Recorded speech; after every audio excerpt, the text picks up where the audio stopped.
You've been given oil for one purpose, to keep your light burning, to keep yourself healthy, whole, and strong. If your fire goes out, you can't help all those others. If you're living depleted, drained, running on empty, you're not shining like you could. You're making it, but what could you be if you got back in balance? How much brighter, further, longer, happier could you be if you did like Jesus, on a regular basis, took time to get refreshed, to be replenished? I'm not saying to live selfishly. I'm not saying to not work hard. I'm saying take care of your temple, physically, spiritually, and emotionally. You're not invincible. People may think you're Superman because you're so strong, so gifted. You're always up, but like all of us, you're human. You need to be refreshed. I look back at myself sometime and I think, what advice? What would I tell that young guy in college who was on the verge of flunking out of that very same college? What would I tell myself? Well, I'd tell myself about forgiveness. I'd remind myself, I would teach myself to forgive a lot quicker, including myself. I held myself to my own pain for a long time because I kept rehashing those failures over and over and over again. And in rehashing those failures, it prevented me from moving forward. So I would tell that 20-year-old guy back then, be a little bit more forgiving of yourself and a whole lot more forgiving of other people's. To remember that Lord's Prayer that your mama taught you. Forgive us our trespasses as we forgive those who trespass against us. It would have made my way a lot easier. I would also tell myself to slow down a little bit. Don't go so fast. What you rushing for? Life is coming. I think this idea of loving yourself as a cultural obsession has no basis in reality. Now, here's the challenge. When you're born, what do you got to do to be loved? Nothing. Because your mother's on drugs, natural drugs, oxytocin. So you look like a lizard and she thinks you're beautiful. Right? You know, you're fat, you shit all over, you throw up, and you're still beautiful, right?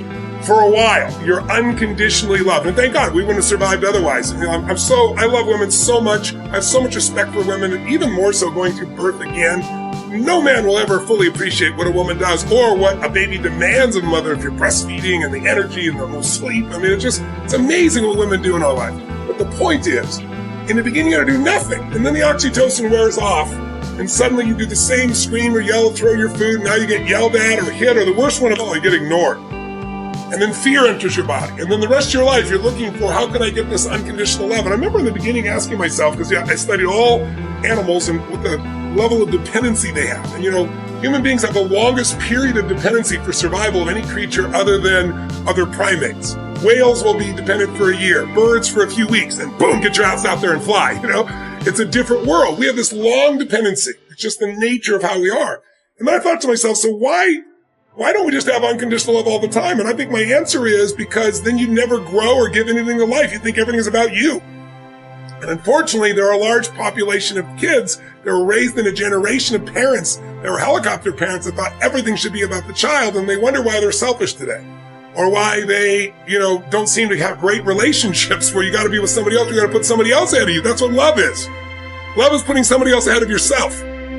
Loving yourself usually comes for most human beings by starting to have a value and just appreciating people, not because of what they do, not because of what they have, just because you feel their essence. And it's easier to do that with somebody you love than it's with yourself. But when you start to with somebody else and you're not judging, you're truly loving them, then it's much more natural because you're already doing the loving. You're not getting it from somewhere else. Someone may say something, look at you a certain way as a trigger, but all love is self-love. This bullshit, I don't love myself. If you've ever been someone who felt loved, you loved yourself. They didn't love you. They said something, they did something with their eyes, and you used that as a trigger to release love inside of you. But loving yourself every moment, all the time, is not the secret to success. Having appreciation for yourself is different than constantly loving. Now, in the Bible, it says, love thy neighbor as thyself. So I think it's a worthy goal and it's useful, but most people are obsessed with it. And I think get on about living a life that's meaningful and you'll love yourself. As long as you focus on you, you're not going to love you. Because the human brain is always looking for what's wrong, what to protect, what needs to be changed. It's a survival instinct. And so it's looking for things to fight or flight or try to freeze or pretend you're not there about yourself. But when you're in a bit of service, when you're trying to serve something more than yourself, that's when the higher part of your consciousness is there. That's when your heart is flowing. And when you're doing that, you're not thinking about you, and therefore you feel love. And I can tell you my own experience, I don't have to, no one else have to earn love with me, but my strategy has been I got to earn my own love, right? I got to be worthy of my own love. I don't do that to somebody else. How do you do that? Well, by helping millions of people for 44 years, now I'm finally at the stage where, oh yeah, I fucking love myself. I'm up there. Right. I enjoy myself. I appreciate it. But along the way, I've always earned it. Now, I don't think that's necessarily healthy or not, but I like what it's done with me. If I know people that just think they're God's gift to creation and they don't add any value to any other human being and they're assholes to be around. They love themselves. So I would challenge that whole belief system. I'd say it's appreciating yourself. It's loving the people around you. And the more you can unconditionally love others, the more you'll unconditionally love yourself. But trying to start with yourself and you're not doing it with others, forget it. It'll never happen. One of my favorite protocols is the daily nature walk. I love walking in the woods. I often listen to audiobooks in the woods. I call it reading while walking. Reading while walking. So I go to this place. It's sort of my creative forest. There's not a lot of people in there, and I walk for 1 hour. I breathe in the air. I look at the lush scenery. I listen to a different audiobook. It's almost like a walking meditation as well. Sometimes I don't listen to an audiobook and I just walk and I touch the earth. It's almost like I'm thanking the earth, connecting with the soil. Yes, I'm wearing shoes. I don't want to get too esoteric here, but there's a lot of really good research saying if you want to boost your immune system, you want to boost your happiness, you want to release serotonin and dopamine, you want to release the fear hormone called cortisol, walk in nature. And so when I walk, I connect with nature. Happiness is one of the most studied areas of human endeavor in the history of the world. I mean, when you look at psychology and you look at philosophy, this is all I've been talking about for literally centuries. It's unbelievable. So we've figured out the basics of happiness. It's that sometimes common sense isn't common practice. So people struggle for no reason. I mean, look at what we know about happiness. We know basically happiness usually comes from an orientation towards the world in which we look at the past, the present, and the future in specific ways. We often tend to look at the past with gratitude and with fond recollection. Even if there were struggles, challenges, suffering, turmoil, we find our places in the past and we feel a sense of acceptance about the past. It happened. It's good. All things were as they were, and today they are as they shall be. And it's being okay with whatever the past is, finding a peace, an acceptance, and a gratitude there allows us to be a little more free in the present. And being in the present, what makes us happy? Being engaged in whatever we are really doing. I mean, really engaged in it, mentally engaged in what we are doing each day. Where we're challenging ourselves just a little bit, where we're finding something we're passionate about, interested in, and challenging ourselves to bring our full conscious presence to the moment. To develop awareness, right? Almost all spiritual sort of texts and teachers and trainers are always trying to help people become just more present in the moment, more accepting of the world as it is, but here, the power of now stuff, right? It's like get here, be engaged, be present with the moment. And then with the future, it's all about anticipating with excitement what's to come in the future. Even if the future is scary, even if there's still going to be hardship, because there will be, even if there's going to be struggle, yep, there will be too. But finding your marks, what are you excited about for tomorrow? And if you can't find anything to be excited about tomorrow, that has nothing to do with the reality of tomorrow. It has to do with your mindset. You've poisoned yourself in pools of pessimism for so long that you've drowned yourself of hope. That you've forgotten that there is magic to life, that there is something tomorrow. You could find something. Even if tomorrow you're just going to say, you know what? Tomorrow I'm going to get up, I'm going to feel better. Just going to decide to be. Be excited about that. Tomorrow I'm going to go do something nice for somebody. Tomorrow I'm going to get focused into this one project I've been waiting to do. Tomorrow I'm going to make the damn bed. Whatever it is, find something to be excited about for tomorrow. That's the basics of everything we know about your emotional world and your mental world of happiness. So simple, right? Be accepting at peace with the past. Be present and engaged here in the present, and be excited. Anticipate something for the future. So me and Jada was reflecting about love. And I asked her, I said, what did she think was, one of the biggest revelations that she had about love? She said that you cannot make a person happy. And I thought that was a real deep idea. You can make a person smile. You can make a person feel good. You can make a person laugh. But whether or not a person is happy is deeply and totally and utterly out of your control. I remember the day I retired. I literally said to Jada, that's it. I retire.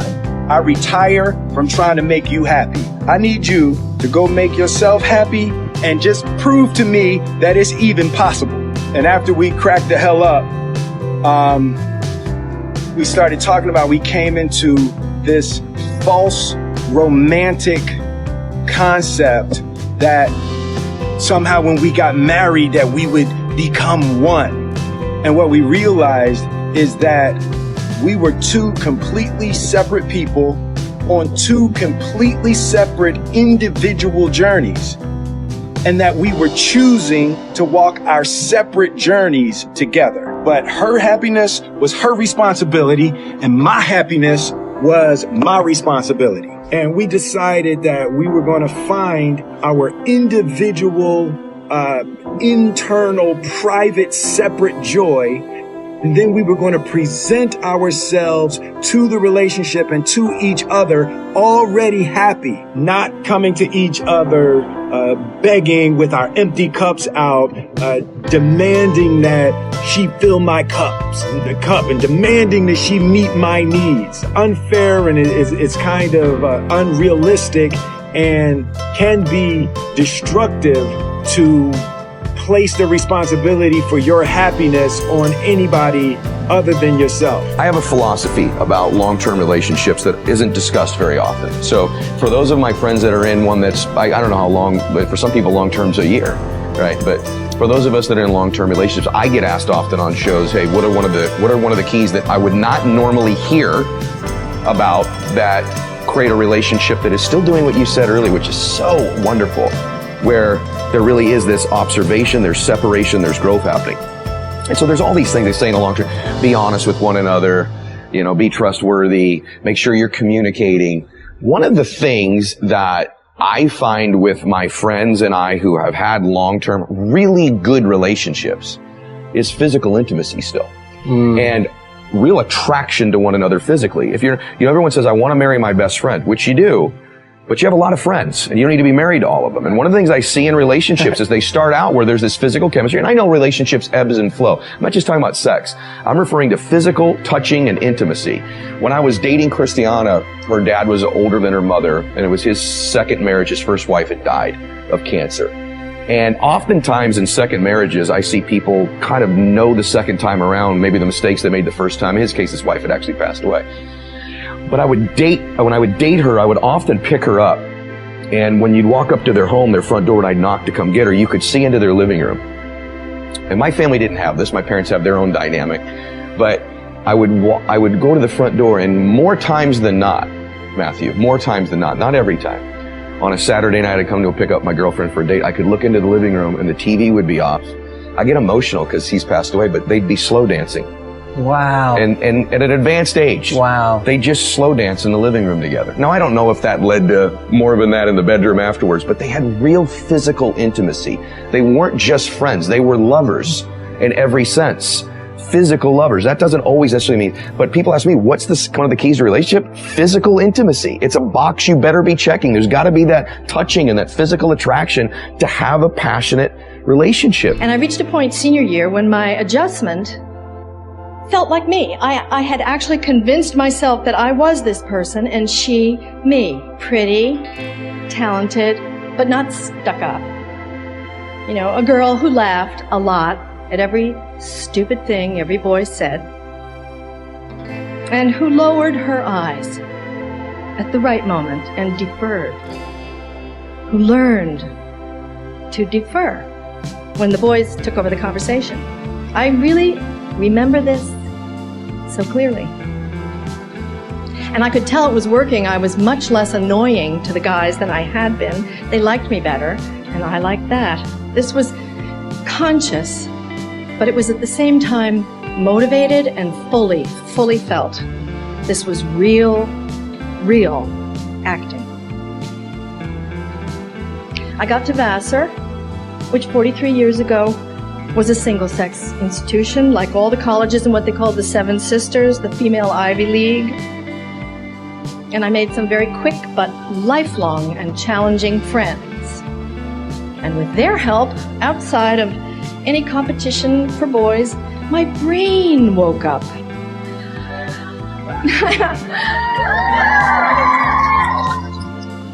I got up and I got outside myself and I found myself again. I didn't have to pretend. I could be goofy, vehement, aggressive, and slovenly, and open, and funny, and tough, and my friends let me. I didn't wash my hair for 3 weeks once. They accepted me like the Velveteen Rabbit. I became real instead of an imaginary stuff.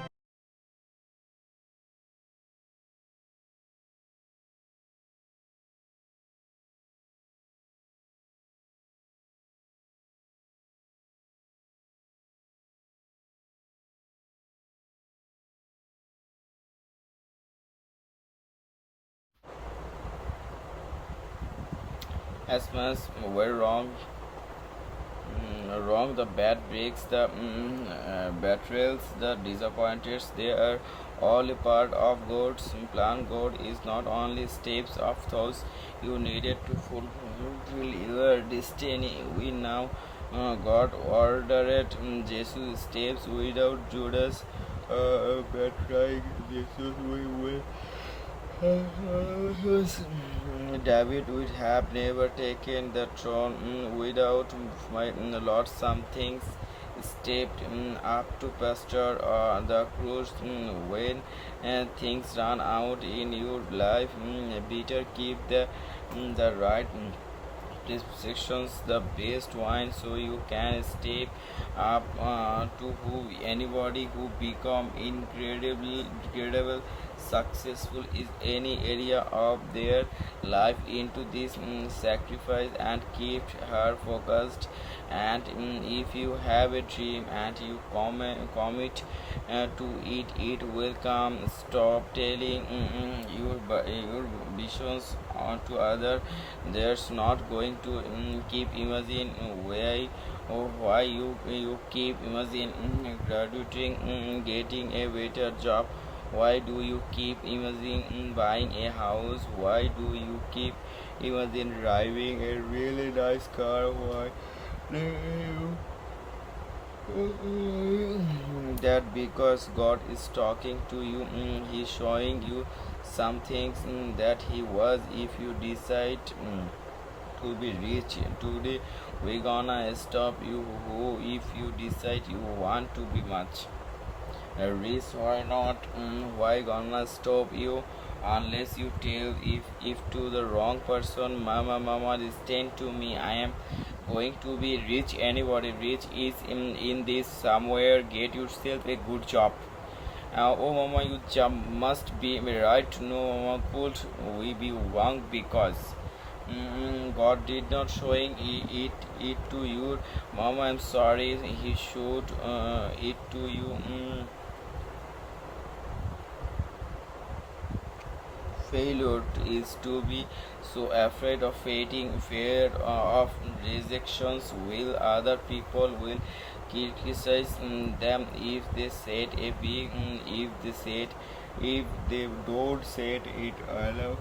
It's first against him. Anybody don't anyway. Share it with also else. Show people, but tell them that you're nice.